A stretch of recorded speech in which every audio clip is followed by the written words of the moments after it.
এই জন্য আমার যুবক ভাইয়েরা, আল্লাহ রাব্বুল আলামিন কুরআনুল কারীমের মধ্যে বলেছেন, ইয়া আইয়ুহাল্লাযীনা আমানু দুখুলু ফিস-সিলমি কাফা।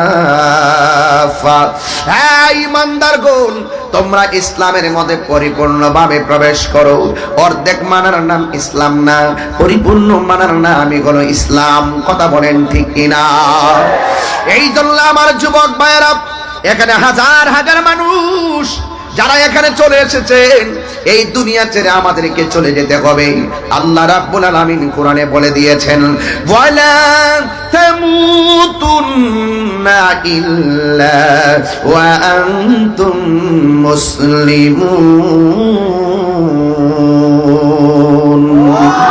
আল্লাহ বলছে, মুসলমান না হইয়া মরিও না। এখন শুধুমাত্র মার গর্ভ থেকে দুনিয়াতে আসছে, জন্মসূত্রে মুসলমান হলে চলবে না। মুসলমানের মতো মুসলমান হতে হবে। আল্লাহর হাবিবের জবান মুবারক দিয়ে মুসলমানের সংজ্ঞা দিয়েছেন। ক্বালান নাবিয়্যু সাল্লাল্লাহু আলাইহি ওয়াসাল্লাম, মান সালিমাল মুসলিমুনা মিন লিসানিহি ওয়া ইয়াদিহি। যারা হাতের দ্বারা কেউ কষ্ট পায় না। বোঝা গেল হাত দিয়া লাঠিয়ালি করা যাবে না, হাত দিয়া বোমা মারা যাবে না, হাত দিয়া কাউকে হত্যা করা যাবে না। এই হাতটা অন্যের কাছ থেকে নিরাপদে রাখতে হবে, অন্যের অনিষ্ট দিকে হাতকে দূরে রাখতে হবে। জবানের কথার দ্বারা এমন কথা বলা যাবে না যে এই কথার দ্বারা ফিতনা তৈরি হবে, মানুষ কষ্ট পায়। এই জন্য আমার নবী বলেছেন, যারা হাত এবং জবানের দ্বারা কেউ কষ্ট পায় না, এই মানুষটাই হলো মুসলমান। কথা বলেন ঠিক কিনা? এই জন্য আমার যুবক ভাইয়েরা, পায়ের মধ্যে হাত দিয়া বলি, আল্লাহ রাব্বুল আলামিন আমাদেরকে দুনিয়ার জমিনের মধ্যে পাঠিয়েছেন। আমার নবীকে সর্বগুণে জানতে হবে এবং মানতে হবে। আর যদি আপনি না মানেন, তাইলে কি হবে সেটাও শুননা যান। আল্লাহ রাব্বুল আলামিন বলেন, আরে বাবা, এই জাল করি চুলার মধ্যে আগুন ধরায় লাকড়ি দিয়া, আর আপনি যদি আল্লাহর বিধান না মানেন, নবীর বিধান না মানেন, তাইলে আল্লাহ রাব্বুল আলামিন কোরআনে বলে দিয়েছেন, ওয়াকুদুহান নাস والحجارة أعدت للكافرين।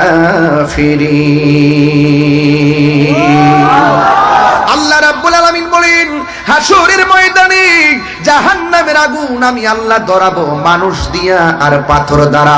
এই জাহান্নামটা প্রস্তুত করা হয়েছে কাফেরদের জন্য। এই জন্য আমার যুবক ভাইয়েরা, এই লাকড়িটা যদি আমি তাহিরি হয়, এই লাকড়িটা যদি আমার ভাই কামরুজ্জামান হয়, তাইলে কি উপায় হবে আমাদের? এই জন্য যুবক ভাইয়েরা আমার, নবী ছাড়া কোনো উপায় নাই, আল্লাহকে না মানলে উপায় নাই, কোরআন না মানলে কোনো উপায় নাই। এই জন্য যুবক ভাইয়েরা আমার, পচা বীজ মাটিতে লাগাইলে গাছ উঠে না।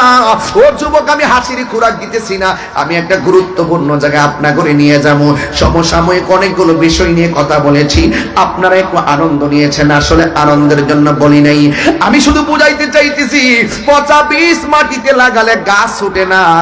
দুনিয়ার জমিনে চইলা আল্লাহর সঙ্গে নাফরমানি কইরা, দুনিয়ার জমিনে চইলা নবীর সঙ্গে নাফরমানি কইরা, দুনিয়ার জমিনে চইলা নবীর সঙ্গে নাফরমানি কইরা, দুনিয়ার জমিনে চইলা সুদ খাইয়া, দুনিয়ার জমিনে চইলা ঘুষ খাইয়া, দুনিয়ার নিচ থেকে মাটির নিচে যাইয়া, দুনিয়া থেকে মাটির নিচে যাইয়া পিঠের নিচে জান্নাতের গালিচা পাওয়া যাবে না। যা কিছু করবেন মরার আগেই করতে হবে, মরার পরে শুধু হিসাব আর হিসাব। কথা বলেন ঠিক কিনা?